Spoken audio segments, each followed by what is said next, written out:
तुम्हाला जिवंत देव बघायचा ना, सकाळी उठले की तुमच्या आईबापाचे पाय पाडा. आणि ज्या लोकांना वाटतं ना की जसं एखाद्या गावात ते मंदिर काळसाविना बोडखं दिसतं, तसं प्रत्येक घरात ज्या ठिकाणी म्हातारे माणसं नाहीत ते मंदिर बोडखं दिसतं, तुमचं घर बोडखं दिसणार. बाप गेल्याचं दुःख माझ्या इतकं आज कोणाला चांगलं माहित नसणार. पण हे जे काकांनी कमवलेले 10,000 20,000 कुटुंब असतील की ज्यांचं म्हणजे कुटुंब का म्हणतो की त्यांना नुसतं आमचं वैयक्तिक कुटुंब नाही बघायचं, आम्हाला ते 10,000 काकांनी कमवलेल्या कुटुंबाचं रोजचा प्रपंच बघायचा.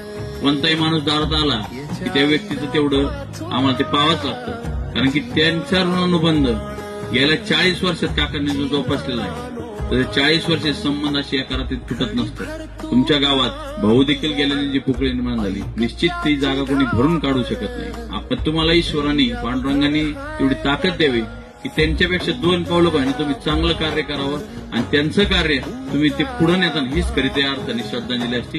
एवढंच बोलतो या ठिकाणी मी थांबतो.